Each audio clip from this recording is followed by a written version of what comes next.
al debatir la reforma a la ley del Infonavit, la narcosenadora Alejandra Barrales, de Movimiento Simulado, demagoga espetó su rechazo argumentando la falacia de que su aprobación se estaba llevando a cabo de manera apresurada e irresponsable, sin permitir un análisis adecuado de su impacto. Espetó que, aunque su partidito respaldó la reforma para atender el rezago en vivienda, este dictamen disque altera el equilibrio tripartito en la administración de los fondos del Infonavit, supuestamente otorgando mayor control al gobierno y eliminando contrapesos. Además criticó que el director del Infonavit tenga derecho de veto, lo que delirante espetó arriesga los recursos de los trabajadores. Finalmente calificó la ley como un supuesto robo en despoblado, que margina la representación de los trabajadores en el manejo de sus fondos.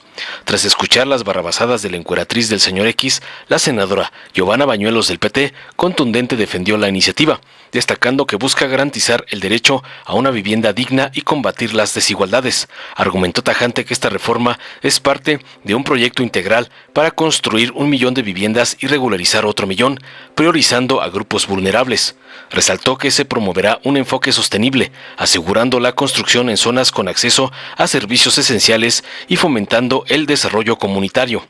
Asimismo, subrayó la importancia de mecanismos de transparencia y rendición de cuentas para evitar corrupción y garantizar el uso eficiente de los recursos. Contundente concluyó afirmando que votar a favor de esta reforma es un acto de justicia y responsabilidad social que transformará la vida de millones de mexicanos.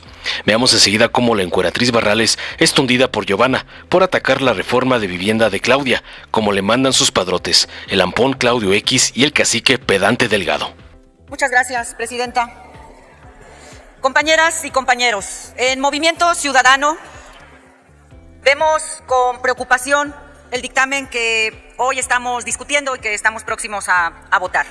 Nosotros, como ya dijo nuestro coordinador, hemos acompañado la reforma constitucional que plantea como objetivo de fondo el resarcir una deuda histórica con los trabajadores, que es la deuda de vivienda.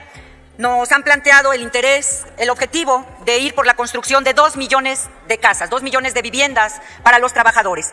¿Quién en su sano juicio puede oponerse a que haya vivienda para la clase trabajadora? Absolutamente nadie. ¿Quién puede oponerse cuando nos proponen votar para que haya vivienda en renta y vivienda que posteriormente pueda hacer que esas rentas se acrediten como parte de un pago, de un enganche para darle vivienda propia a los trabajadores? Nadie puede oponerse a una propuesta de esta naturaleza. Por eso en Movimiento Ciudadano fuimos a favor de esta reforma constitucional, pero lamentablemente el día de hoy, al cierre prácticamente de nuestro periodo ordinario de sesiones, nos encontramos con la sorpresa de que vamos a votar para armonizar, entrecomillado, las reformas que se requieran para poder materializar esta pasada reforma constitucional. Y nos parece muy lamentable la manera en la que esto se está haciendo. Movimiento Ciudadano estamos en contra de este dictamen y quiero comentar con ustedes cuáles son las 2 razones por las que nosotros nos oponemos. Una, sin duda, es una razón de forma. Nos oponemos a la manera desasiada, a la manera poco respetable, irresponsable con la que se está atendiendo un tema tan trascendente. Estamos hablando del dinero de los trabajadores. Estamos hablando de la presencia de los trabajadores, estamos hablando también de un recurso que otorga el empresario, el patrón, a los trabajadores para darle derecho a la vivienda. Y es importante que el pueblo de México sepa que Morena nos dio escasas 24 horas para conocer de este dictamen, a nosotros los que integramos la comisión, pero a este pleno le está dando menos de 3 horas para conocer el dictamen. De verdad que es irresponsable que se actúe de esta manera. Pero también quiero decirles, compañeras y compañeros, porque aquí nos conocemos muchos de muchos años, hemos estado también encabezando un parlamento cuando hemos sido gobierno también, y sabemos cuando es importante resolver un tema, un plan, una propuesta del gobierno del que formamos parte. Pero les quiero decir que incluso en esos momentos, compañeras y compañeros, hemos hecho un llamado para que se respete nuestro papel como legisladores. Y hoy, con mucha pena, yo no veo que haya interés por exigirle al Ejecutivo que respeten mínimamente el papel de ustedes como legisladores. Y digo de ustedes porque es el mismo partido el que gobierna. Nosotros pues no esperamos menos, lo entendemos, no lo aceptamos, pero de verdad que es penoso que este sea el trato que ustedes mismos acepten que se les dé. Esto es hablando de nuestra negativa por la forma en la que se está manejando este dictamen. Pero la otra razón por la que estamos en contra es por el fondo. El fondo que plantea este dictamen de verdad que es muy delicado, compañeras y compañeros, porque se trata de la lucha histórica de los trabajadores. Conozco bien de esa lucha porque de ahí venimos. Los trabajadores en este país hace muchos años que luchamos para que en este órgano, el Infonavit, en donde se resuelve o se propone resolver la necesidad de vivienda de los trabajadores, pudiéramos tener los trabajadores una representación. No hay que olvidar, compañeras, compañeros, que en el Infonavit, el fondo con el que trabaja, se forma por la aportación directa de los trabajadores, se forma por la aportación directa de los patrones y participa el gobierno, pero es dinero de los trabajadores. Y buscamos durante mucho tiempo que hubiera una representación obrera, la hay o la había. Buscamos que estuviera presente la representación también de los empresarios y la del gobierno, una representación tripartita, para que entre los tres pudieran tomarse las decisiones que se requirieran para poder garantizarle vivienda de calidad a los trabajadores. Aquí quiero hacer un paréntesis, porque si bien es cierto, nunca estuve de acuerdo y nunca me sentí representada por la CTM, por la CROC y por todas estas cámaras o todas estas representaciones sindicales, nunca he dejado de reconocer que de alguna manera cumplían su papel a la hora de dar la discusión, de hacer la contrapropuesta, de exigir cuentas a los empresarios y al propio gobierno. Es importante que esta presencia, esta representación de los trabajadores siga estando presente. Y esto es relevante, compañeras y compañeros, porque además de que se trata del dinero de los trabajadores, estamos hablando de un fondo que hoy tiene 2.4 billones de pesos. Y lo repito, billones de pesos. Y es muy importante porque justo con esos montos es que se creó un esquema que permite que haya 3 comisiones para garantizar el buen manejo de estos recursos. Una, la comisión que administra. Esa comisión que administra tiene presencia trabajadores, empresarios y gobierno. Otra comisión que es la que vigila, que también tiene la presencia tripartita. Y la comisión de auditoría o de transparencia, también con una representación tripartita. En concreto, lo que propone este dictamen es que aparentemente siga la representación tripartita, y digo aparentemente porque, por ejemplo, en el caso de la comisión que administra, donde hay 3 integrantes de la empresa, 3 de los trabajadores y 3 del gobierno, se propone que haya solo 2 de los trabajadores, 2 de los empresarios y que haya 5 del gobierno. De ninguna manera va a poder tener ventaja, mayoría o poder oponerse a alguna de las partes que no sean del gobierno, que puedan estar en desacuerdo, porque no hay contrapeso. Se rompe el espíritu tripartita que garantiza el equilibrio en la toma de decisiones. Y esto nos parece muy delicado, porque además de que rompe con el concepto de equilibrio, entra en total disparidad.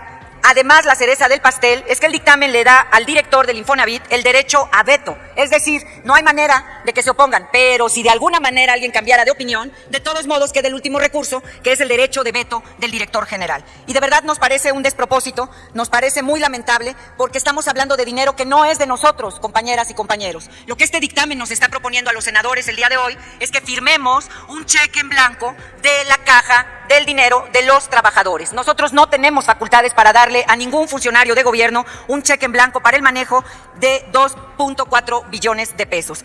De verdad que me da mucha pena, nuevamente la incongruencia, aquí se ha criticado, yo he escuchado muchas veces cuando hemos dicho que Peña en su momento nos recetó la reforma energética el 12 de diciembre, pero aquí no cantan más las rancheras los compañeros de Morena, porque nos están recetando el viernes 13 para la clase trabajadora. Al cierre del periodo de sesiones, de un plumazo, estamos desapareciendo la presencia de los trabajadores, nada más y nada menos que en el manejo de lo que es suyo, que es su recurso, que es su dinero. Evidentemente, el Movimiento Ciudadano vamos en contra de este robo en despoblado, vamos en contra de que se cancele la presencia histórica de los trabajadores en el Fondo para la Vivienda. Es cuanto, presidente. Gracias.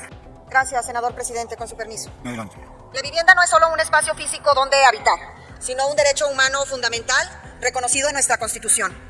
Esta nueva política de vivienda no es un esfuerzo aislado, sino que forma parte de un paquete integral de reformas que están impulsándose desde la administración del presidente Andrés Manuel López Obrador y que se consolidan hoy en el gobierno de nuestra querida presidenta Claudia Sheinbaum.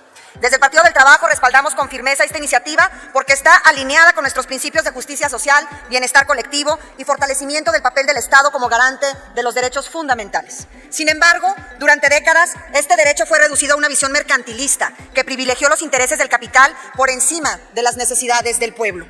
Las políticas neoliberales concedieron al sector privado la responsabilidad de garantizar el acceso a la vivienda, resultando en desarrollos mal planeados, alejados de los centros de trabajo y carentes de servicios públicos.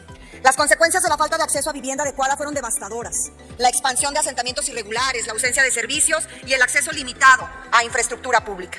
Esto condenó a millones de familias mexicanas a vivir en condiciones indignas, mientras unos cuantos se enriquecían a costa de la gran mayoría del pueblo mexicano. Según datos del CONAVI, se estima que en el país existen alrededor de 9 millones de viviendas que tienen algún tipo de rezago habitacional, es decir, resultan insuficientes o inadecuadas por hacinamiento, falta de servicios sanitarios o carencias en los materiales de construcción. Este déficit se refleja en la falta de construcción de nuevas viviendas, así como en la falta de regularización de viviendas que han sido construidas sin documentos legales, lo que deja a muchas familias en la incertidumbre jurídica. Además, 2 de cada 10 hogares en nuestro país son arrendados. En el 50% de los casos, el trabajador o la trabajadora no cuenta con ingresos para adquirir una vivienda propia o el espacio donde habita. Para los jóvenes, pues es prácticamente imposible a estas alturas y en estas condiciones hacerse de un patrimonio. La reforma reconoce que el acceso a una vivienda adecuada incluye que ésta sea un espacio digno donde las familias puedan desarrollarse, construir comunidad y vivir en plenitud. Entre los cambios medulares se habilita al Infonavit para ejecutar e invertir en programas de construcción y administración de viviendas. Durante el sexenio, a través del programa de vivienda y regularización, se buscan construir, escuchen bien, qué programa más ambicioso de vivienda de nuestra presidenta, se pretende construir más de 1 millón de viviendas y se entregarán 1 millón de escrituras que habrán de regularizar este número de viviendas con la finalidad de apoyar principalmente a las mujeres jefas de familia, a los jóvenes, a la población indígena y a los adultos mayores. Del total, 50,000 serán construidas por el Infonavit. En una primera etapa, para el 2025, se edificarán 165,000 hogares. Estas viviendas no serán construidas en lugares desprovistos de servicios públicos y se priorizará su edificación en zonas urbanas y suburbanas con acceso a infraestructura, transporte público y servicios esenciales. De tal manera que no solo se proporcionará un hogar, sino que también se fomentará el desarrollo económico y social de las comunidades. Además de otorgar el arrendamiento social a los inmuebles que se construyan o que sean bienes recuperados en apoyo a las personas trabajadoras y construir viviendas, para lo cual se constituirá una empresa filial en los términos de la legislación mercantil, y dicha empresa, por su naturaleza jurídica, no será considerada una entidad paraestatal. Gozará de plena capacidad de gestión para el ejercicio de sus funciones y en cumplimiento de su objeto. También, compañeras y compañeros senadores, se establecen como derechos de las personas derechohabientes que al cumplir 1 año de cotización continua, las personas trabajadoras tendrán el derecho de participar en el programa de arrendamiento social de vivienda construida o administrada por el instituto que se encuentre cerca de su centro de trabajo. Por último, se le reconoce el derecho a recibir información suficiente sobre las condiciones jurídicas y financieras previo a ejercer su crédito de vivienda o cualquier beneficio con un programa de vivienda. Con esta reforma, el Estado recupera su papel rector en la planeación, desarrollo y regulación de los proyectos habitacionales. Asimismo, se promueve un enfoque integral y sostenible.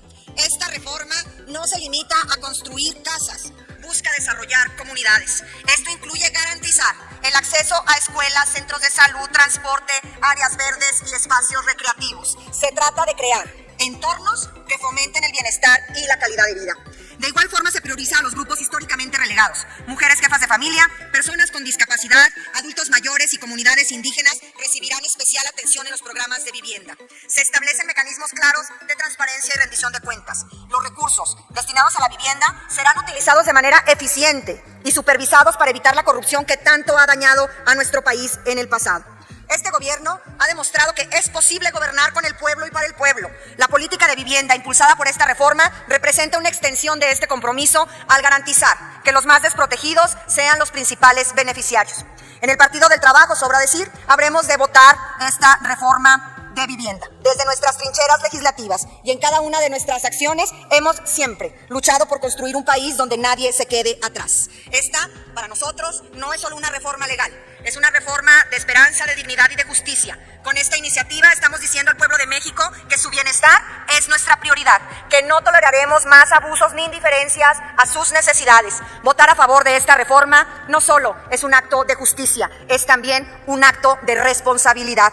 Es de reconocer que nuestras decisiones impactan directamente en la vida de millones de mexicanas y mexicanos. Es asumir que tenemos en nuestras manos la posibilidad de transformar la realidad de quienes han sido ignorados por décadas. Juntos podemos construir un país donde cada familia tenga garantizado el derecho a una vivienda digna. Por un México justo, igualitario y solidario, el Partido del Trabajo votará a favor de esta reforma. Muchas gracias por su atención. Gracias, senador presidente. Muchas gracias, senadora Pañuelos de la Torre. Dale en me gusta, suscríbete, activa la campanita y compártelo para que más gente lo vea.